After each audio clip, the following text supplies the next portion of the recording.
नमस्कार. साखी कहे कबीर.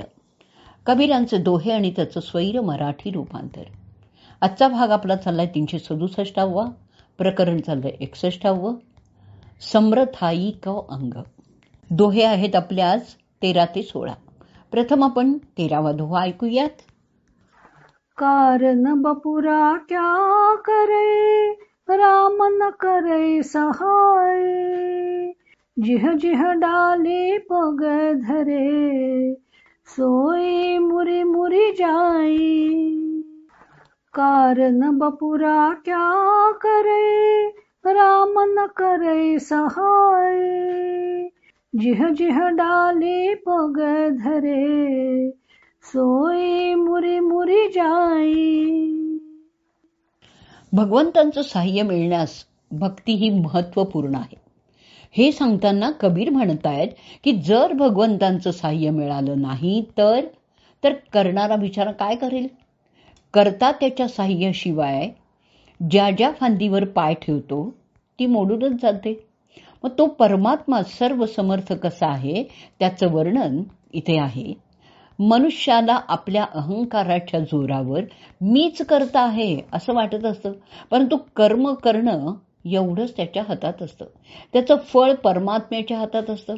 जोवर अहमपणाने केलेली गोष्ट यशस्वी होत असते तोवर मनुष्य स्वतःला समर्थ समजत असतो. पण एकदा क्षण किंवा एखादा क्षण असा येतो की त्याला कर्म करूनही त्याचं फळ काही मिळत नाही. मग त्यावेळी त्याचे डोळे उघडतात. इथे कबीर सांगतात की तो ज्या फांदीवर पाय ठेवतो ती मोडून पडते आणि मग वृक्षावर त्याला चढताच येत नाही. तेव्हा भगवंत सर्व समर्थ आहे ह्याचं मनुष्याने भान नेहमीच ठेवलं पाहिजे. आणि म्हणूनच श्री समर्थ रामदास देखील म्हणतात की सामर्थ्य आहे चळवळीचे, सामर्थ्य आहे चळवळीचे, जो जो करील तयाचे.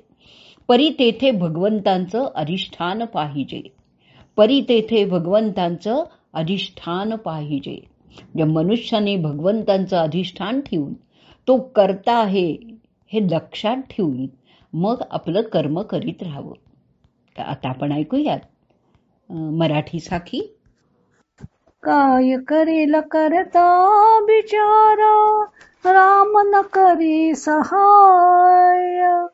मोडून पडे ती फांदी, ज्यावरी ठेवी पाय. काय करेल करता बिचारा, राम न करी सहाय. मोडून पडे ती फांदी, ज्यावरी ठेवी पाय. पुढचा 14वा दोहा ऐकूयात. कबीर कारज सो भया, जो की नो करता. तिस बिन दूसर को नहीं, एक सिरजनहार. कबीर कारज सो भया, जो की नो करता. तिस बिन दूसर को नहीं, एक सिरजनहार. अर्थ. कबीर म्हणतात की जे भगवंतांनी केलं तेच कार्य होऊ शकलं. त्या भगवंतांशिवाय दुसरा कोणीही करता नाही. तोच सृष्टीचा निर्माता आहे. परमात्म्याची प्रेरणा असते म्हणूनच जीवाच्या हातून घडलेलं कार्य यशस्वी होतं. तोच करता असतो. तेव्हा जीवाने त्या कर्माचं करते पण स्वतःकडे घेऊच नाहीये. परमात्म्याची शक्ती जर नसेल तर कितीही प्रयत्न करून सुद्धा कार्य सिद्धीस जाणारच नाही. आता असं वाटेल की चोरी करण्यात यशस्वी होतो, मग त्यालाही परमात्मा प्रेरणा देतो का? वास्तविक चोरालाही कळत असतं की आपलं कर्म योग्य नाहीये. तो आपल्या अंतरात्म्याचा आवाज ऐकतच नाही. चोरी करण्यात तात्पुरतं यश जरी आलं ना तरी अखेर केव्हा तरी पुढे बेड्या त्याच्या हातात पडतातच ना. अंतरात्म्याचा आवाज न ऐकल्यामुळेही त्या परमात्म्यानेच दिलेली ती शिक्षा असते. तो परमात्माच एकमेव एक असा करता करविता आहे. आपण ऐकूयात आता मराठी साखी. कार्य जे जे होऊ शकते, भगवंत चिते करतो, त्याच्या विणना कोणी करता, जो सृष्टी निर्मितो. कार्य जे जे होऊ शकते, भगवंत चिते करतो, त्याच्या विणना कोणी करता, जो सृष्टी निर्मितो. 15वा दोहा ऐकूयात. सारी सिरजनहार की, जानै नाही कोई, कै जानै आपन धनी, दास दिवानी होई. सारी सिरजनहार की, जानै नाही कोई, कै जानै आपन धनी, दास दिवानी होई. सिर्जनहार म्हणजे सृष्टी निर्माण करता.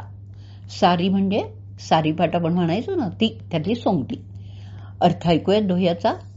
त्या सृष्टी निर्माण करत्याने हा सारा विश्वाचा पसारा निर्माण केलेला आहे, पण त्याच्या स्वरूपाचा थांग पत्ता कोणालाही लागत नाही. त्याला पूर्णपणे तो स्वतःच जाणू शकतो, किंवा तो त्याच्यासाठी वेडा झालेला आहे तो तरी जाणू शकतो. एकाकी न रमते म्हणून त्या परमात्म्याने एकोहम बहुश्याम प्रजायेय, मी एक आहे आता अनेक रूप होईन, असं म्हणून त्या परमात्म्याने ही सृष्टी निर्माण केलेली आहे. जीवरूप अनेक सोंगट्या त्याने निर्माणही केलेल्या आहेत. सृष्टीच्या सारीपाटावर खेळही रंगलेला आहे, पण त्या सोंगट्यांना मात्र हा खेळ कोणी निर्माण केलेला आहे ते काही कळत नाही. त्याचा खेळ तोच केवळ जाणू शकतो, किंवा परमात्म्याच्या भेटीचं ज्याला वेळ लागलेला आहे त्याला ते कळू शकतं. बाकी सर्व अज्ञानाने वेढलेले आहेत.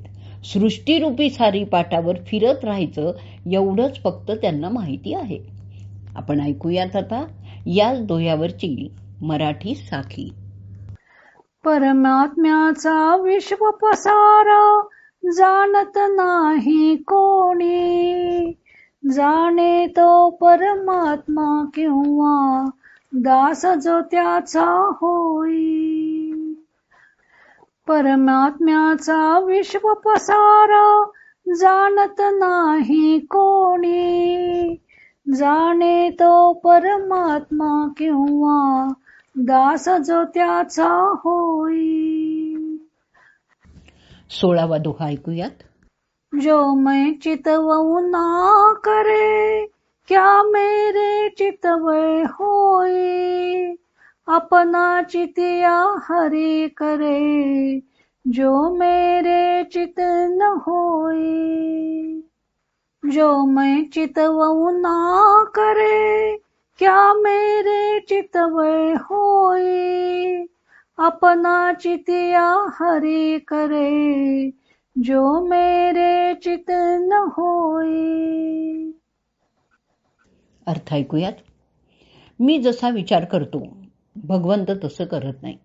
मी विचार करून काय भागणार आहे, काय होणार आहे.